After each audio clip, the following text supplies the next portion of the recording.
आकाश रे बिछा राशि अबिकल गोटे बिछा राशि भाई देखा जाए सप्तर गोटे विराट बिछा गोटे जमी आकाश झुली रही से भाई देखा जाए लोक मैंने भावती स्वर्गद्वार मैंने बोधे मनीष मला पर बोधे से पटे स्वर्ग जाती कि सेमती नुहे आम मामू घरे गोटे गाई राति पाइले मोटे नहीं जो पठाणी संबंधकर जो समय जो देते सारणी जो जिते आरंभ हम आउ जिते शेष हम सेटा सर्वापेक्षा निर्भुल आमर निकटतम तारा हूँ सूर्य आम सूर्य सेठू आम पाखे सूर्य रश्मि पहुँचापी 8 सेकेंड समय लगे ताने जदि मुझे जोटा व्यवहार करुँची हूँ sky map Google sky map Android जो फ्री जेकोसी लोक व्यवहार कर मो बो को प्रथम थर मुझे शनिग्रह देखली हाँ मो बो कहला कि शनिग्रह कहीं देखु आम ओडिया घरे आम आखापाखी महाजागतिक वस्तु मान विषय प्रथम परिचय आरंभ हुए जिते माँ हाथ टेकी देखी दिए देखी ये जह्नमामू आ जह्नमामू सरक शशी मो कानू हाथ में पड़े खसी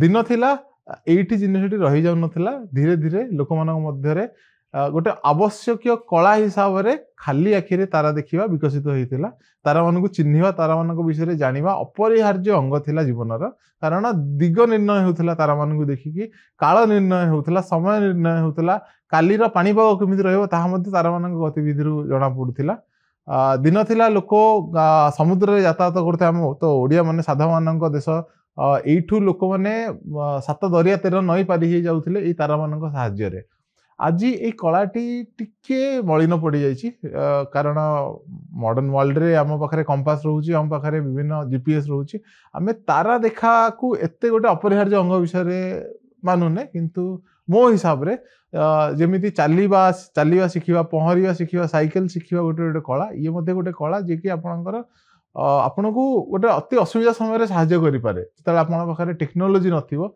से समय यहाँ हूँ आपण निजस्व विज्ञान निजस्व ज्ञान जहाँ साहाय्य आप बंची पारे जो आम कहू सर्वाइवल स्किल यहाँ गोटे सर्वाइवल स्किल आम आज कथा होचे नेकेड आई एस्ट्रोनॉमी बा खाली आखिरे खोला आकाश तले केमि तारा देखा तार माधुर्य विषय सहित जड़ित किसी कहानी मान विषय सुनील विश्वाल सार सहित सुनील विश्वाल सार मो जड़े ओडिया एवं ओडियात्व को भल पाउथुवा मनीषटी तेबे यह छड़ा अनेक निपुण कलार मालिक हैम रेडियो ऑपरेशन हो किंबा नेकेड एस्ट्रोनॉमी हो आ बहुत गुड़े ये सॉफ्ट स्किल गुड़िक रही भर आज आम कथा होचे नेकेड एस्ट्रोनॉमी विषय आशा अध्यायटी भल लगे दयाकोरी जनइबे केमती लगिला।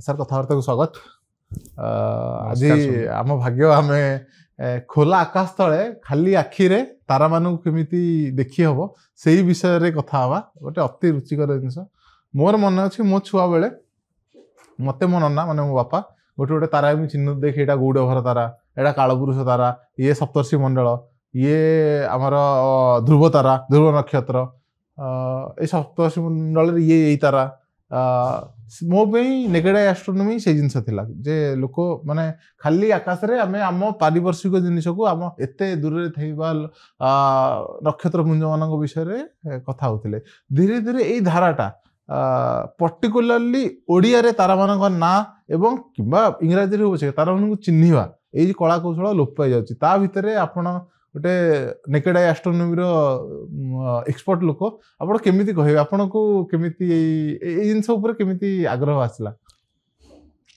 प्रथमतः धन्यवाद सौम्य मत डाकी मो आजीवन विज्ञान जड़े छात्र विशेषकर आज आम जो विषय कथबार्ता होती सेटा हूँ जे खाली आखिरे तारा देखा या बाबद मोर आग्रह केबेठारु केमिति जन्मिला सेटा ठीक कहवाटा कष्टकर किंतु मु एबे जदि भाबिबी जे मु पिलादिनु बहुत बही पढ़े एवं आम समय रे आमे जो सब बही पढ़ुथुलु सेथरे अनेक इवेन कॉमिक्स भी थिला सेथरे आमे जो सब कॉमिक्स पढ़ुथुलु से समय mainly inter planetary space travel से संपर्कित बही पढ़िबा एवं साइंस फिक्शन सब तो से सब पढ़ा एवं से मजा नवा यहाँ गोटे अपरिहार्य जीवन रोटे अंग थिला एमती कि मु सुनाबेड़े पढ़ी सुनाबेड़े रविवार दिन गुड़ाक सब विभिन्न इंग्राजी सिनेमा आसूला से समय बहुत भल भल सिनेमा आसूला से अनेक समय से जो स्पेस ट्रावेल सब विषय मु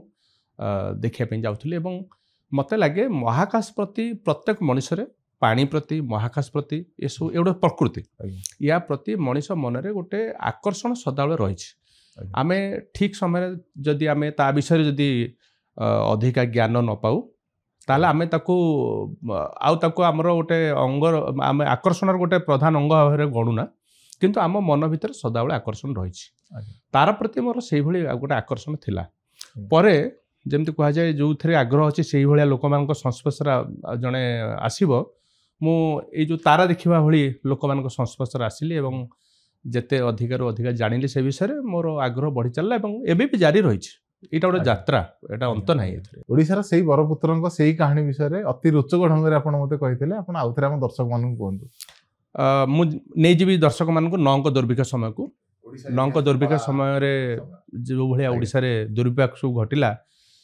से समय ओडिसा रे किछि भल काम भी हेतिला सेथुर गोटे होछि प्रिंटिंग प्रेस कर्मवीर गौरीशंकर जी से गोटे प्रिंटिंग प्रेस पकईले कर्म एवं नौंक दुर्भिक्ष समय विभिन्न आवश्यक होता सब दलिल फॉर्मेट सब से सब प्रिंट होता कि धीरे धीरे दुर्भिक्ष जो सब कमिगला छापाखानार भी काम कमिगला कि सी गोटे नुआ काम हाथ ने ओडिया पंजिका पांजी प्रिंट पूर्व पांजी गुडा माने पूर्व पड़ोसी राज्य सब पांजी गुडा सब बाहर आसुला आम ओडिसार निजस्व नथिला एवं प्रत्येक स्थानर निजस्व गोटे पांजिका प्रस्तुत हवा उचित कारण आम सूर्यास्त आ सूर्योदय समय अलग तेणु ओडिशा जो पांजी तैयारी हैला पठाणी सामंत नहीं गणना को लेकिन गोटे खूब सुंदर घटना घटला से वर्ष गोटे संपूर्ण सूर्यपराग आसबार थिला एवं से संपूर्ण सूर्यपराग केतेबेले आरंभ हबो एवं केतेबेले शेष हबो से नहीं जो तथ्य पठाणी सामंत तथ्य सरकारी तथ्य आउ आम पड़ोसी राज्य आसुवा जो पांजी तार तथ्य भितर किसी अमेल थिला तेणु याको बहुत लोग अपेक्षा करथिले जे आधुर कोटा ठीक जी ठीक तार पांजी तार गणना सेते निर्भुल कर्मवीर गौरीशंकर कटक रे निजे खोद पठाणी सामंत खंडपड़ारे सबतक पांजीर टाइमिंग आरंभ होला सूर्यपराग एवं सूर्यपराग सरी भी गला किंतु ओडिशा भाई गोटे बहुत बड़ ऐतिहासिक परिवर्तन घटला जे पठाणी सामंतर जो समय जो देइथिले सारणी जो जेतेबेले आरंभ हबो आ जेतेबेले शेष हबो सेटा सर्वापेक्षा निर्भुल टिके तालमल रही न थाई पारे किंतु सर्वापेक्षा निर्भुल हो पठाणी सामंत तेणु से गोटे नुआ जुगर अयम आरंभ होला सिद्धांत दर्पणर गणना अनुसार समय ओडिसा पांजी आरंभ होला आज्ञा मते ई स्टोरी मुझे शुणी मते बहुत भल लगी तेणु चाहिए आम दर्शक मैंने शुणु बाकी आम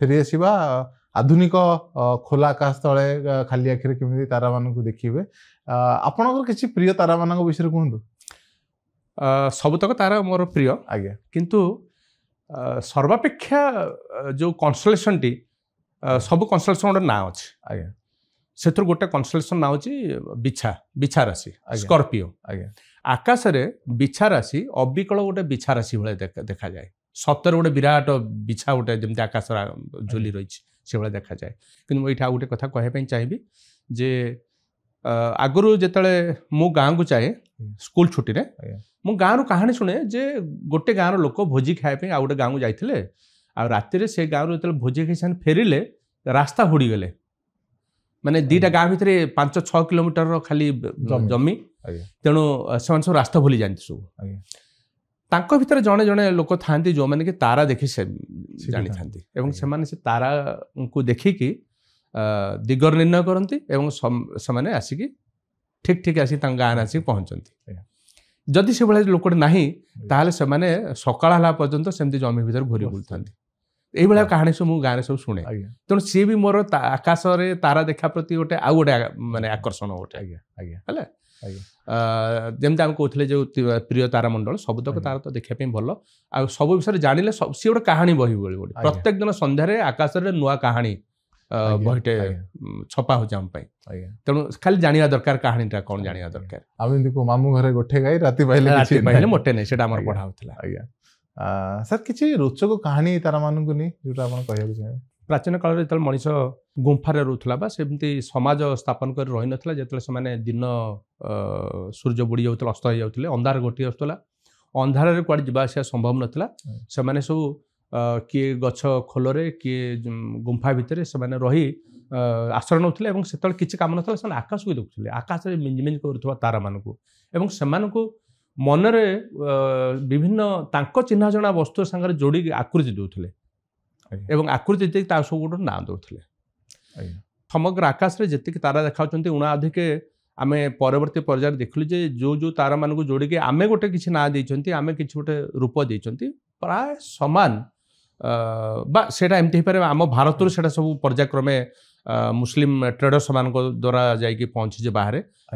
ଭାରତୀୟ ଯୋଉ ତାରାମାନଙ୍କ ବିଷୟରେ ଯୋଉ ନକ୍ସା ସେଇଟା ମୋଟାମୋଟି ପୃଥିବୀର ସବୁ ଅଞ୍ଚଳରେ ସମାନ, କିଛି ଅଞ୍ଚଳକୁ ଛାଡ଼ିଦେଲେ। ତ ଯେମିତି ମୁଁ କହୁଥିଲି ଯେ ସବୁ ତାରାମାନଙ୍କୁ ଯୋଉ ଗୋଟେ ଗୋଟେ ମଣ୍ଡଳ କରାଯାଇଛି ତାକୁ ନେଇ ଯୋଉ କାହାଣୀ ଅଛି ସେଥିରୁ ଗୋଟିଏ ଗୋଟିଏ କାହାଣୀ ଯଦି ଆମେ ଶୁଣିବା, ଯେମିତି ଥରେ ସାଇକେଲ ଚଢ଼ା ଶିଖିଲେ ଜୀବନ ସାରା ଭୁଲିବନି, ଥରେ ପହଁରିବା ଶିଖିଲେ ଜୀବନ ସାରା ଭୁଲିବ ନାହିଁ, ଏ କାହାଣୀ ମାଧ୍ୟମରେ ଯଦି ଆମେ ତାରାକୁ ଦେଖିବା ତାହେଲେ ଆଉ ଜୀବନ ସାରା ଭୁଲିବା ନାହିଁ ସେ ଯୋଉ ତାରାଙ୍କୁ, ସେ କାହାଣୀ ଗୋଟିଏ କାହାଣୀ ସେଥିରେ କହୁଛି।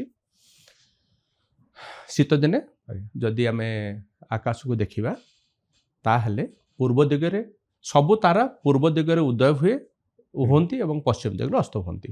ତାରା ମଣ୍ଡଳ ବି ସେମାନେ ବି ଉଦୟ ଅସ୍ତ ହୁଅନ୍ତି, କିନ୍ତୁ ଶୀତ ଦିନେ ସନ୍ଧ୍ୟାରେ ଯଦି ଆମେ ଦେଖିବା ପୂର୍ବ ଦିଗକୁ ଦେଖିବା ଆମେ ତାହେଲେ ଦେଖିବା କାଳ ପୁରୁଷ ବୋଲି ଗୋଟେ ତାରା ମଣ୍ଡଳ ଏବଂ ଠିକ୍ ତା ଉପରକୁ ଅଛି ବୃଷ ରାଶିର ରୋହିଣୀ ନକ୍ଷତ୍ର ଏବଂ ଠିକ୍ ତା ତଳେ ଆଉ ଗୋଟେ ତାରା ମଣ୍ଡଳ ଅଛି, ତାର ହେଉଛି ମୃଗ ବ୍ୟାଧ।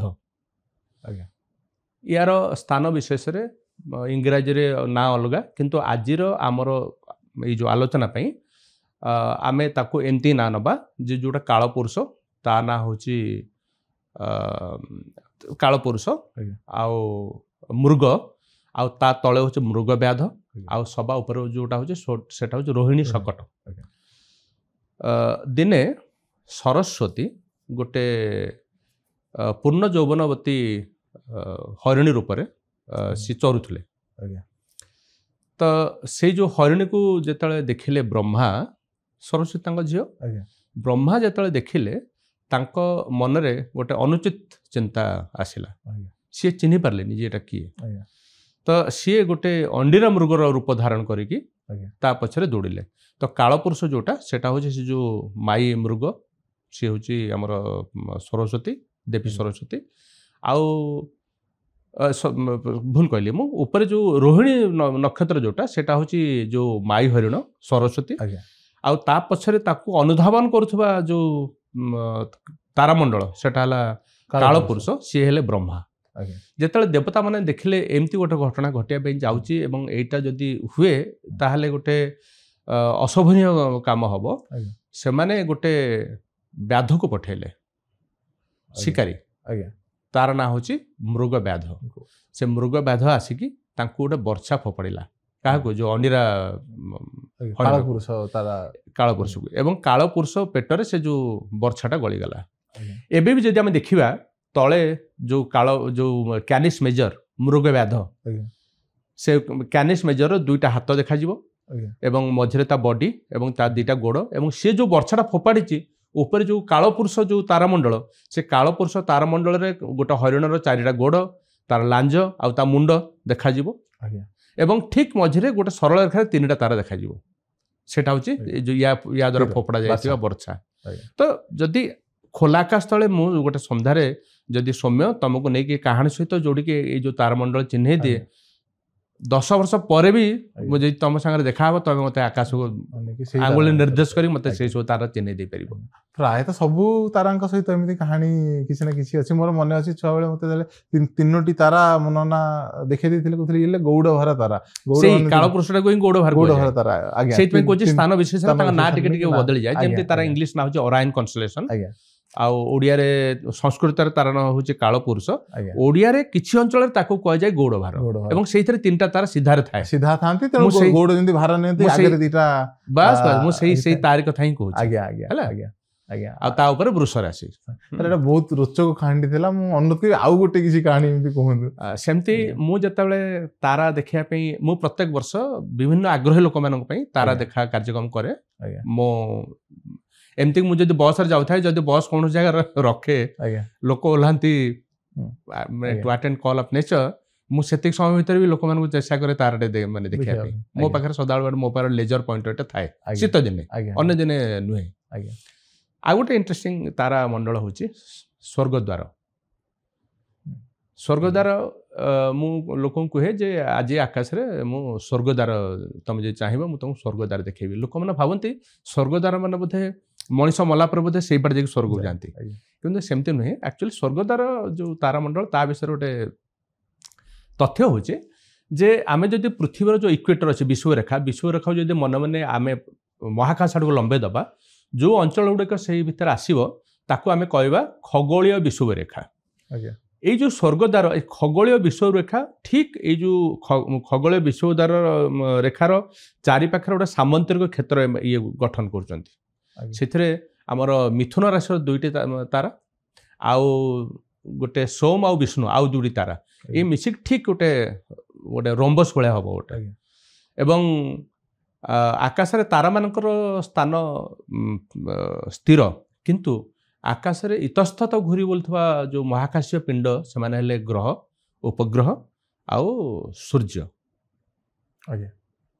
आ हाँ ये तो कहूँ इतस्तत बोलती तो से माने आकाश रे जेकोसी कोण को जानते ना कहीं यही जो चतुर्भुज भितर देकी से माने निश्चिधारे जिबे तेणुकरी तार ना होची ताको समस्त ग्रह उपग्रह आपण कहउछंती तार भीतर देखि जिवे तांकर पैसेज ता जदि हम ट्रेस करबा तार भीतर देखि जिवे से माने हां से माने आकाश रे जेकोसी कोर्न को जाई परंतु ना काहे तेन करी ताको इंग्लिश रे कह जाउची जे आर्चवे टू हेवन आम ओडिया रे स्वर्गद्वार कि लोक ताको भाबंती जे मनीष मला पर स्वर्ग ता नुहे मु परे समान को से भ्रमटा दूर कर दिए कारण मु विज्ञान छात्र मु एस्ट्रोनॉमी को सपोर्ट करे not the other thing anyway सेटा आज हमर आलोच्य विषय नुहे तेणु ये हूँ आ गोटे कहानी सेमिति आमर अच्छी ध्रुवतारा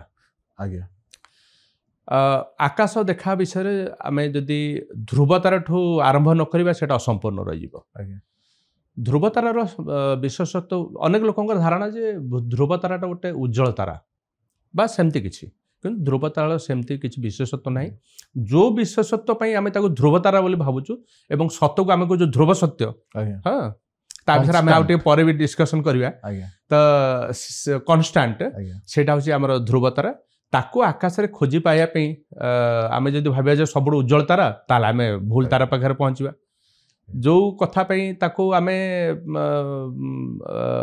सदाबले आकाश गोटे स्थान देखू सेठी है जे आम जो पृथ्वी बुलूची उत्तर मेरुर ठीक ऊपर ध्रुवतारा अच्छे तेणु आम पृथ्वी जेकोसी स्थान उत्तर गोलार्धरे जेकोसी स्थान नुहे माने दक्षिण गोलार्ध दक्षिण गोलार्धर आम देखिपारे उत्तर गोलार्धरे आम जेकोसी स्थान सी सदाबले आमको गोटे स्थान देखा घंटाई पर 2 घंटा पर 3 घंटा पर जब बारंबार आम आकाश देखा आम देखा सबतक तारा पूर्व उदय हो पश्चिम दिगरे गति कला बेले सी किंतु गोटे जगह स्थिर से सेटा गाँ लोक भोजी खाइबारे रास्ता कढ़ाई हो बा समुद्र भितर यात्रा करते गोटे जहाज हो समस्त से हूँ पथ प्रदर्शक है कि बड़ा इंटरेस्टिंग ये आ गोटे विषय आम ए विषय थोड़ा आगुरी कथबार्ता होते ध्रुवतार को आम जिते सत्य भावुँ सी से सत्य नुहे कारण आमर आइनस्टाइन आपेक्षिक तत्व कहूँ पृथ्वी कौन जिनस आब्सोल्यूट स्टेट ऑफ रेस्ट ना समस्त गतिशील ध्रुवतार भी गतिशील सबुठ बड़ कथा आमको ये जो पृथ्वीटा आम जहाँ देखुचे यहाँ हूँ आपारेंट आम जहाँ देखुचु पृथ्वी जहाँ ता आम देखुनु आमको जमती देखा जाउचे आम सेमती देखुचु आमको देखा जाउचे जे ध्रुवताराटा गोटे स्थान स्थिर किंतु सत कथा होची जे आम जो पिला दिन आम नटू खेलुले जो नटू जोर बुलियो से कन्स्टांटली थी कि जो नटू तार सब एनर्जी सरी आसो से एमती ओबल करिवो एवं फाइनाली पड़ीज तो नटू जमती ओबल करुच्ची आम पृथ्वी सेमती ओबल करुच्ची तेणु सी तार जो अक्ष पृथ्वी जो अक्ष को केन्द्र कर बोलूची से अक्ष भी ओबल करुच्ची ଆଜ୍ଞା ତେଣୁ ଆକାଶରେ ସେ ଯେଉଁ ଅଂଶକୁ ସେ ନିର୍ଦ୍ଦେଶିତ କରୁଛି ଏଇ ମୁହୂର୍ତ୍ତରେ ସିଏ ବି ବଦଳି ଚାଲିଛି। ତେଣୁ ସମୟ ଅନୁସାରେ ଧ୍ରୁବତାରା ବି ବଦଳି ଯାଉଛି।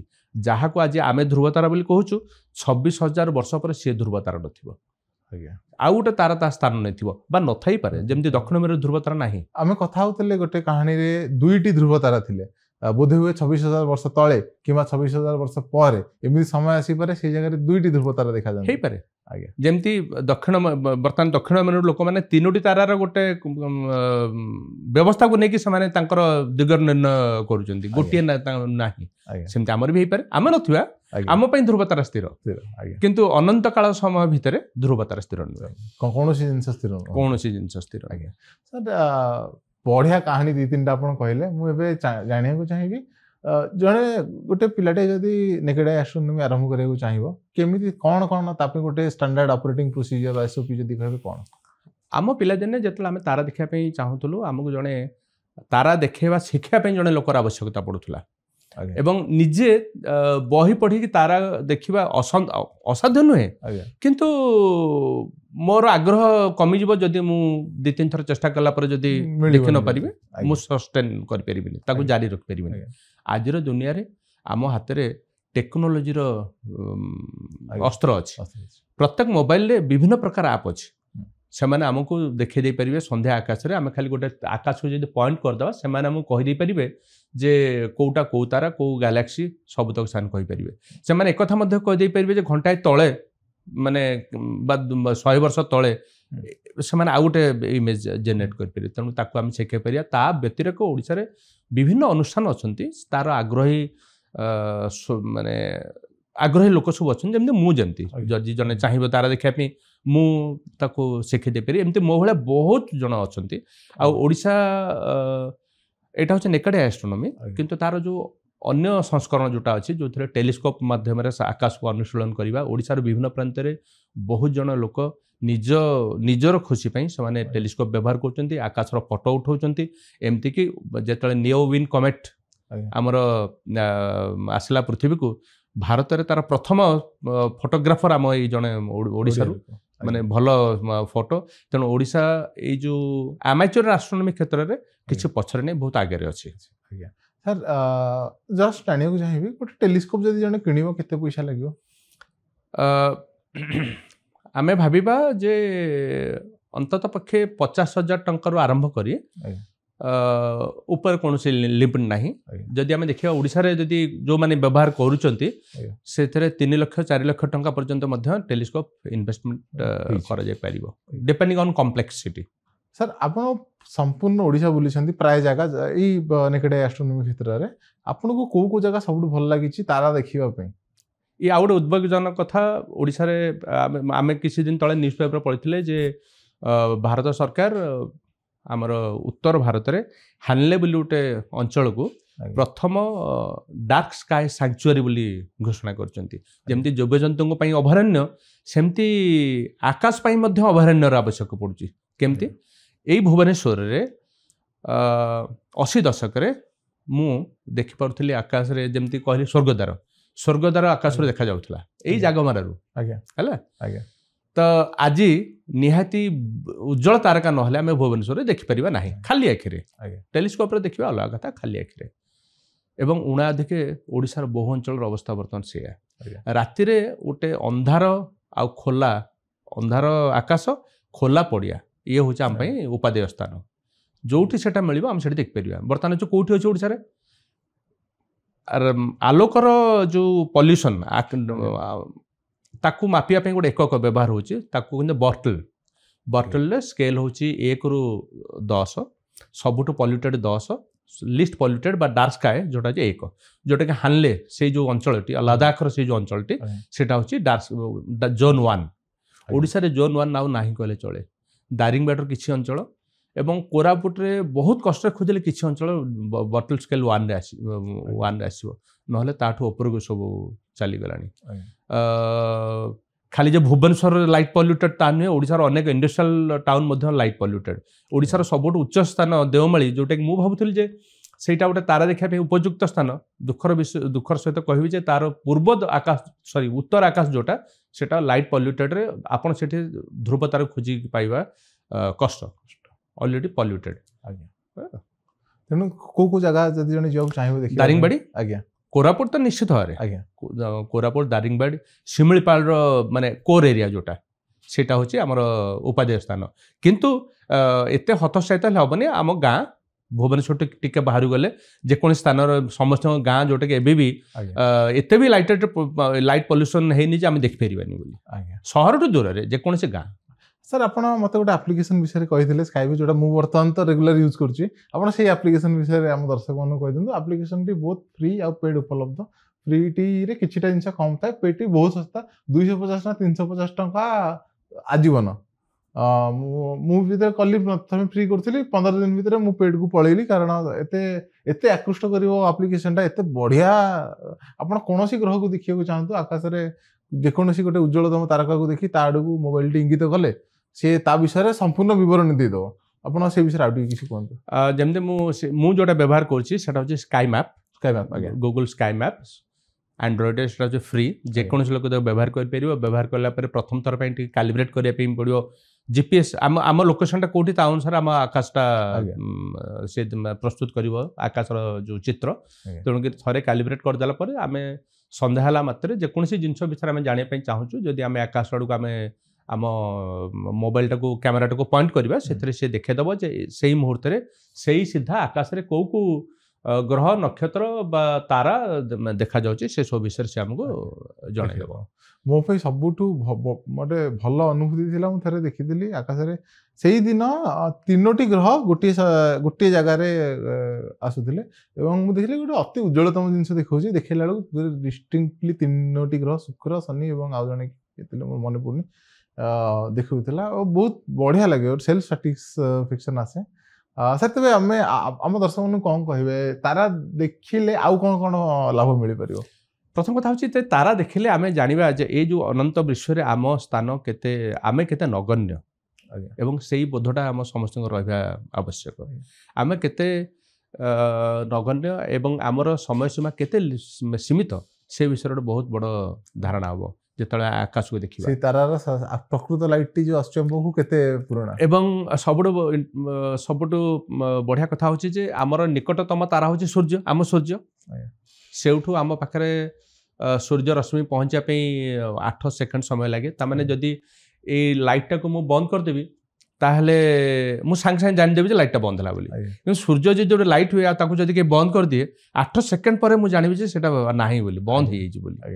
ଆମର ତାପରେ ଆମର ନିକଟତମ ତାରା ହେଉଛି ଆଲଫା ସେଣ୍ଟାଉରି ପ୍ରକ୍ସିମା ସେଣ୍ଟାଉରି ଯୋଉଟା ଆଲଫା ସେଣ୍ଟାଉରି। ସିଏ ଆମ ପାଖରୁ 4 କେତେ ମିଲିୟନ ଲାଇଟ୍ ଇୟର୍ସ ଦୂରରେ ଅଛି। ତାମାନେ ମୁଁ ଆଜି ଯୋଉଟା ଦେଖୁଛି ସିଏ ଏଇ ମୁହୂର୍ତ୍ତର ନୁହେଁ, ସେତିକି ବର୍ଷ ତଳୁ ଲକ୍ଷ ବର୍ଷ ତଳର ଲାଇଟ୍ ଆସି ଆମ ପାଖରେ ପହଞ୍ଚୁଛି। ତେଣୁ ଆମେ ଯାହା ଆକାଶରେ ଦେଖୁଛୁ ଏବେ ବୋଲି ସେଇଟା ଏବେ ନୁହେଁ। ଆମେ ଜାଣିନା ଆମର ନିକଟତମ ତାରାର ଅବସ୍ଥା ଏଇଆ। ତାହେଲେ ଓରାୟନ କନଷ୍ଟେଲେସନର ଯୋଉ ତାରାକୁ ନେଇକି ଓରାୟନ କନଷ୍ଟେଲେସନ ହେଇଛି ତାର ସବୁତକ ତାରା କେତେ ଦୂରରେ ଆମଠୁ ଅଛନ୍ତି ସେସବୁ ଆମେ ଅନୁମାନ କରିପାରିବା। ତଥାପି ବର୍ତ୍ତମାନ ଆକ୍ଚୁଆଲି କ'ଣ ହେଉଛି ଜାଣିବା ପାଇଁ କିଛି ବୈଜ୍ଞାନିକ ପଦ୍ଧତି ଅଛି? ଆମ ପାଇଁ ନୁହେଁ, ବଡ଼ ବଡ଼ ବୈଜ୍ଞାନିକ ମାନେ କିଛି ଅନୁସରଣ କରନ୍ତି ଜାଣିବାକୁ ଏଇ ତାର ପ୍ରକୃତରେ ବର୍ତ୍ତମାନ ଅଛି କି ତା ସହିତ କିଛି ହେଇଯାଇଛି? ସେଇ ବିଷୟରେ ତ ଆମେ ନ୍ୟୁଜ୍ ପେପର ଆମେ ଜାଣୁଛୁ ହବଲ ଟେଲିସ୍କୋପ୍ ହେଲା। ଏବେ ଯେଉଁ ଆର ଯେଉଁ ଟେଲିସ୍କୋପ୍ଟା ଯାଇଛି ପୃଥିବୀଠୁ ବହୁତ ବାହାରକୁ କ'ଣ ତା ନାଁଟା ମୋର ଟିକେ ମନେ ପଡ଼ୁନି। ସାର୍ ଏଇ ଟେଲିସ୍କୋପ୍ ମାନେ ବି କେମିତି ମାନେ ତାଙ୍କ ପାଇଁ ମଧ୍ୟ ଏକମାତ୍ର ଉପାଦାନ ହେଲା ସେଇ ଲାଇଟ୍? ନାଇଁ ଲାଇଟ୍ଟା ହେଉଛି ଭିଜୁଆଲ୍ ଆଷ୍ଟ୍ରୋନୋମି। ଆମେ ଆଉ ଗୋଟେ ବ୍ୟବହାର କରୁଛୁ ସେଟା ହେଉଛି ରେଡ଼ିଓ ୱେଭ୍ସକୁ ଆମେ ଷ୍ଟଡି କରିକି। ସାର୍ ଏଇଠି ଆଉ ଗୋଟିଏ ପ୍ରଶ୍ନ ମନରେ ଉଠେ ଯେ ନେକେଡ୍ ଆଇ ଆଷ୍ଟ୍ରୋନୋମି କ'ଣ ତ ଅଳ୍ପ ବହୁତ ଆପଣ କହିଲେଣି, ତେବେ କାହିଁକି ନେକେଡ୍ ଆଇ ଆଷ୍ଟ୍ରୋନୋମି? କାହିଁକି ଜଣେ ଖାଲି ଆଖିରେ ତାରା ଦେଖିବ ତା ବିଷୟରେ କ'ଣ କହିବେ? ସୁନ୍ଦର ପ୍ରଶ୍ନ। ଯେ ଯେତେବେଳେ ତାରା ଦେଖିବା କଥା ଆସେ ସମସ୍ତଙ୍କ ମନକୁ ସ୍ୱାଭାବିକ ଭାବରେ ଗୋଟେ ପ୍ରଶ୍ନ ଆସେ ଯେ ଆପଣ ଟେଲିସ୍କୋପ୍ ଅଛି ତ, ଟେଲିସ୍କୋପ୍ ନେଇକି ଆସିବେ ତ? ମୁଁ ସେମାନଙ୍କୁ କୁହେ ଯେ ତାରା ଦେଖିବା ପାଇଁ ଟେଲିସ୍କୋପ୍ଟା ନିହାତି ଦରକାର ନୁହେଁ। କାହିଁକି? ଆମର ପୃଥିବୀର ନିକଟତମ ତାରା ହେଉଛି ସୂର୍ଯ୍ୟ ବାଦେ ସେଟା ହେଉଛି ଯେମିତି ମୁଁ କହୁଥିଲି ଆଲଫା ସେଣ୍ଟାଉରି ବା ପ୍ରକ୍ସିମା ସେଣ୍ଟାଉରି। ସିଏ ଆମଠୁ ଅଛି 4 ଲକ୍ଷ ଆଲୋକ ବର୍ଷ ଦୂରରେ। 4 ଲକ୍ଷ ଆଲୋକ ବର୍ଷ ଦୂରରେ ଥିବା ଗୋଟେ ବସ୍ତୁକୁ ଆମେ ଯଦି ଟେଲିସ୍କୋପରେ ଦେଖୁ ଆଉ ଖାଲି ଆଖିରେ ଦେଖୁ ବିଶେଷ ଫରକ ଆମେ ପାଇବା ନାହିଁ। ତେଣୁ ତାରା ଦେଖିବାରେ ଟେଲିସ୍କୋପର ବିଶେଷ ଭୂମିକା ନାହିଁ। ଟେଲିସ୍କୋପର ଉପଯୋଗିତା କେବଳ ଅଛି ଗ୍ରହମାନଙ୍କୁ ଦେଖିବାରେ, ଯେମିତି ଶନି ଗ୍ରହର ବଳୟ ହେଲା, ଆଉ ଚନ୍ଦ୍ରକୁ ଦେଖିବା ପାଇଁ ଯେତେବେଳେ କ୍ରେସେଣ୍ଟ ମୁନ୍ ଯୋଉଟା, ସେତେବେଳେ ଚନ୍ଦ୍ରର ଯୋଉ ଆବଡ଼ା ଖାବଡ଼ା ଅଞ୍ଚଳକୁ ଦେଖିବା ପାଇଁ ସେଟା ଟେଲିସ୍କୋପଟା ଭାରି ମଜା ଲାଗେ। ତାରା ଦେଖିବା ପାଇଁ ଟେଲିସ୍କୋପର ବିଶେଷ ଉପଯୋଗିତା ନାହିଁ। କିନ୍ତୁ ଯଦି ଆମେ ଖାଲି ଆଖିରେ ତାରା ଦେଖିବା, ସମଗ୍ର ଆକାଶଟାକୁ ଚିହ୍ନିବା, ସବୁ ତାରାମଣ୍ଡଳ ବିଷୟରେ ଜାଣିବା ଏବଂ ସାରା ଆକାଶକୁ ମନେ ରଖିପାରିବା। ସେଇଟା ହେଉଛି ନେକେଡ୍ ଆଇ ଆଷ୍ଟ୍ରୋନୋମିର ସେଇଟା ହେଉଛି ପ୍ରଥମ ସୋପାନ। ମତେ ଲାଗେ ଯେମିତି ପହଁରିବା ଗୋଟେ କଳା, ସାଇକେଲ ଶିଖିବା ଗୋଟେ କଳା, ଇଏ ମଧ୍ୟ ଗୋଟେ ଆବଶ୍ୟକୀୟ କଳା ଯୋଉଟା ସମସ୍ତଙ୍କ ପାଖରେ ରହିବା ନିଶ୍ଚିତ ଭାବରେ। ପ୍ରତ୍ୟେକ ତାରା ଯେମିତି ଆମ ସୂର୍ଯ୍ୟ, ସିଏ ରେଡ଼ିଓ ସିଗ୍ନାଲ୍ସ ଏମିଟ୍ କରୁଛି। ସେ ରେଡ଼ିଓ ସିଗ୍ନାଲଟାକୁ ଆମେ ଯଦି କ୍ୟାପଚର କରିବା ଏବଂ ସେ ଆନାଲାଇଜ୍ କରିବା, ସେଥିରୁ ଆମେ ବହୁତ ତଥ୍ୟ ସେଥିରୁ ପାଇବା। ସେଥିରେ କେଉଁ ପ୍ରକାର ମାନେ କେଉଁ ଭଳିଆ ଧାତୁ ସେଥିରେ ଜଳୁଛି, ମାନେ ତାର ମୁଖ୍ୟ ଉପାଦାନ କ'ଣ, ସେସବୁ ବିଷୟରେ ଆମେ ଅନେକ ତଥ୍ୟ ପାଇପାରିବା। ତେଣୁ ମଣିଷ ସଦାବେଳେ ଲ୍ୟାଣ୍ଡ ବେସ୍ଡ, ମାନେ ପୃଥିବୀ ପୃଷ୍ଠରେ ଥିବା optical observatory, radio astronomy, radio observatory ଏବଂ ସ୍ପେସ୍ରେ ଯେମିତି ଗୋଟେ ହେଲା ହବଲ, ଆଉ ଆରଟା ଯୋଉଟା କ'ଣ ନାଁଟା ମୋର ମନେ ପଡ଼ୁନି, ସେସବୁ ଆମେ ଯେଉଁ ଟେଲିସ୍କୋପ ସ୍ଥାପନ କରିଛୁ ଏବଂ ତାକୁ ବ୍ୟବହାର କରି ଆମେ ଆମ ଚାରିପାଖରେ କ'ଣ ଘଟୁଛି ତାକୁ ସଦାବେଳେ ନିରନ୍ତର ଆମେ ତାକୁ ପରୀକ୍ଷା ନିରୀକ୍ଷା କରୁଛୁ ଏବଂ ନୂଆ ନୂଆ ତଥ୍ୟ ପାଉଛୁ। ସାର୍, ଏଇ ଯେଉଁ ରେଡ଼ିଓ ୱେଭ୍ କଥା କହିଲେ, ଯେମିତି ସୂର୍ଯ୍ୟଙ୍କ ଠାରୁ ଆମ ପାଖକୁ ରଶ୍ମି ପହଞ୍ଚିବା ପାଇଁ 8 ସେକେଣ୍ଡ ଲାଗୁଛି, ରେଡ଼ିଓ ୱେଭ୍ ଗୁଡ଼ିକୁ କେତେ ସମୟ ଲାଗେ? ଲାଇଟ୍ର ସମୟଠୁ କମ୍? ନାଇଁ, ସେଟା ତ electromagnetic radiation. Light is Nothing but electromagnetic radiation. ଗୋଟିଏ ସେକେଣ୍ଡରେ 3 ଲକ୍ଷ କିଲୋମିଟର। ସାର୍, ଇଏ ହେଇଗଲା ଟେକ୍ନିକାଲ ଆସ୍ପେକ୍ଟ ଅଫ୍ ଆଷ୍ଟ୍ରୋନୋମି। ଯଦି ଆମ ଓଡ଼ିଶାରେ ୟାର କମର୍ସିଆଲ ଆସ୍ପେକ୍ଟ କିଛି ଅଛି, ମାନେ କୋଉଠି ଲୋକ ଯଦି ପର୍ଯ୍ୟଟନ କରିବାକୁ ଚାହୁଁଛନ୍ତି, ଯେମିତି ଆପଣ ଲଦାଖ କଥା କହିଲେ, ଲୋକ ଯାଆନ୍ତି ତାର ଦେଖିବା ପାଇଁ, ଆମ ଓଡ଼ିଶାରେ ସେମିତି କିଛି ଅନୁଷ୍ଠାନ ଅଛନ୍ତି ଯେଉଁମାନେ ଏଗୁଡ଼ା ସବୁ କଣ୍ଡକ୍ଟ କରନ୍ତି? ସ୍କାଏ ଟୁରିଜିମ୍ କେହି କରୁନାହାନ୍ତି, କିନ୍ତୁ ମଝିରେ ମଝିରେ କ୍ୟାମ୍ପସ୍ ହେଉଛି। କୋରାପୁଟ ଜିଲ୍ଲାରେ ଯେମିତି ଆମର 2-3 ଜଣ ଇଣ୍ଡିଭିଜୁଆଲ୍ସ ଅଛନ୍ତି ଯେଉଁମାନେ ଏହି ପ୍ରକାର କ୍ୟାମ୍ପ କରୁଛନ୍ତି ଆଷ୍ଟ୍ରୋ ଫଟୋଗ୍ରାଫି ବିଷୟରେ। ଆଉ ତା ଭିତରେ ଓଡ଼ିଶାରେ ଯଦି କୁହାଯିବ ଯେ ତାରା ଦେଖିବା ଗୋଟିଏ ଅନୁଷ୍ଠାନର ନାଁ ମୁଁ କହିବି, ସେଟା ହେଉଛି ସ୍କା, SCAA, ସାମନ୍ତ ଚନ୍ଦ୍ରଶେଖର ଆମାଚ୍ୟୁର ଆଷ୍ଟ୍ରୋନମର୍ସ ଆସୋସିଏସନ୍। ମୁଁ ତାର ଜଣେ ଫାଉଣ୍ଡର ମେମ୍ବର, ଜଣେ ସେ ଯେଉଁ ସଂସ୍ଥାର। ତ ସେମାନେ ବିଭିନ୍ନ ସମୟରେ ଏସବୁ କାର୍ଯ୍ୟକ୍ରମ କରନ୍ତି। ଆଉ ପଠାଣି ସାମନ୍ତ ପ୍ଲାନେଟୋରିୟମ୍ ସେମାନେ ମଧ୍ୟ କରନ୍ତି। ଏବଂ ଆଗରୁ ଗୋଟିଏ ମାତ୍ର ଥିଲା ଭୁବନେଶ୍ୱରରେ, ଏବେ ଆମ ରାଜ୍ୟରେ ବୋଧେ 4-5ଟା ପ୍ଲାନେଟୋରିୟମ୍ ହେଇଗଲାଣି। ସେଥିରୁ ଗୋଟେ ଅଛି ରାୟଗଡ଼ାରେ, ଗୋଟେ ପ୍ଲାନେଟୋରିୟମ୍ ଅଛି। ମୁଁ ଏକ୍ଜାକ୍ଟ ନାଁ ଗୁଡ଼ାକ ମନେ ପକାଇ ପାରୁନି। ତ ସେମାନେ ତାଙ୍କ ସେ ସ୍ଥାନୀୟ ଅଞ୍ଚଳରେ ଅନେକ କାର୍ଯ୍ୟକ୍ରମ କରନ୍ତି। ତାରା ଯେତେବେଳେ କୌଣସି ମହାଜାଗତିକ ଘଟଣା ଘଟେ, ସେମାନେ ତାଙ୍କ ତରଫରୁ ଟେଲିସ୍କୋପ ମାଧ୍ୟମରେ ସେସବୁ ଜିନିଷକୁ ଦେଖିବା ପାଇଁ କାର୍ଯ୍ୟକ୍ରମ କରନ୍ତି। ସାର୍, ଏସବୁ ହେଇଗଲା ତାରାମାନଙ୍କ କାହାଣୀ ବିଷୟରେ ଆମେ କଥା ହେଲେ। ଆପଣଙ୍କ ଜୀବନର ସବୁଠୁ ଅବିସ୍ମରଣୀୟ ଘଟଣା ଯାହା ତାରାମାନଙ୍କ ସହିତ ଜଡ଼ିତ, ତା ବିଷୟରେ ଟିକେ କହିବେ, ଆମେ ତା ସହିତ ପୋଡକାଷ୍ଟଟି ଶେଷ କରିବା। ଆମେ କିଛି ସମୟ ଆଗରୁ କଥା ହେଉଥିଲେ, ମୋର ଆଉ ଗୋଟେ ରୁଚି ହେଉଛି ହ୍ୟାମ୍ ରେଡ଼ିଓ। ଓଡ଼ିଶାରେ ଆମେ ଯେଉଁ ହ୍ୟାମ୍ ରେଡ଼ିଓ ଅପରେଟର ମାନେ ଅଛୁ, ଆମେ ପ୍ରତ୍ୟେକ ବର୍ଷ ଗୋଟେ ନିକାଞ୍ଚନ ଜାଗାକୁ, ନିର୍ଜନ ଜାଗାକୁ ଆମେ ଯାଉ ଏବଂ ସେଠି ଆମ ରେଡ଼ିଓ ସମ୍ପର୍କିତ କାର୍ଯ୍ୟକ୍ରମ କରିବା ସହିତ ଆମେ ରାତିରେ ସମୁଦ୍ର ବାଲିରେ ଶୋଇ ଆମେ ତାରାକୁ ପର୍ଯ୍ୟବେକ୍ଷଣ କରିଥାଉ। ଘଣ୍ଟା ଘଣ୍ଟା ସେଥିରେ ମାନେ ବିତେଇ ଥାଉ। ତ ସେଇଟା ଗୋଟେ ନିଶ୍ଚିତରେ ଆମ ପାଇଁ ଗୋଟେ, ଆମ ସମସ୍ତଙ୍କ ପାଇଁ ଗୋଟେ ଆନନ୍ଦଦାୟକ ଅନୁଭୂତି ହେଇଥାଏ। ତାରା ଦେଖିବା ଆଉ ସମୁଦ୍ର କୂଳରେ ବାଲିରେ ଶୋଇଲେ ହିଁ ତ ଆକାଶକୁ ଅନେଇ ହେବ ନା। ଆଜ୍ଞା। ତ ସେଇଟା ଗୋଟେ ଭାରି ମଜାଦାର। ଏମିତିରେ ବହୁତ ବହୁତ ବହୁତ କଥା ଅଛି। ଯେମିତି ମୋ ବୋଉକୁ ପ୍ରଥମ ଥର ପାଇଁ ମୁଁ ଯେତେବେଳେ ଶନି ଗ୍ରହ ଦେଖେଇଲି, ହଁ, ମୋ ବୋଉ କହିଲା କି ଶନି ଗ୍ରହକୁ କାହିଁ ଦେଖୁଛୁ? ତ ମୋ ପାଖରେ ଟେଲିସ୍କୋପ ରେ ମୁଁ ତାକୁ ଡାକି ଦେଖିଲି, ଦେଖ ଶନି ଗ୍ରହ ଦେଖ, ଶନି ଗ୍ରହ ତାର ଚାରିପଟେ ରିଙ୍ଗ। ମୋ ବୋଉ ଖୁସି ହେଲାନି। ଓଡ଼ିଶାରେ ପ୍ରାୟତଃ ଆମେ ଶନି ଗ୍ରହ ନା। ଆଜ୍ଞା। ତେଣୁ ଏଇଭଳି। ସାର୍, ଆଜି ଆମେ ନେକେଡ୍ ଆଇ ଆଷ୍ଟ୍ରୋନୋମି ବିଷୟରେ କଥା ହେଲେ। ମାନେ ବିଜ୍ଞାନର ଗୋଟେ ଗହନ ତତ୍ତ୍ୱ ବିଷୟରେ ଆପଣ ଏତେ ସହଜରେ ବୁଝେଇ ପାରିଲେ, ଆଉ ମତେ ତ ବହୁତ ଭଲ ଲାଗିଲା। ଆଶା ଦର୍ଶକମାନଙ୍କୁ ବହୁତ ଭଲ ଲାଗିଥିବ।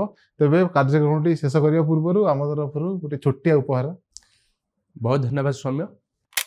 जय जगन्नाथ। जदि आम वीडियो आपको भल लगी दयाकोरी लाइक करूँ, सांग सहित शेयर करूँ एवं सब्सक्राइब करूँ। वंदे उत्कल जननी।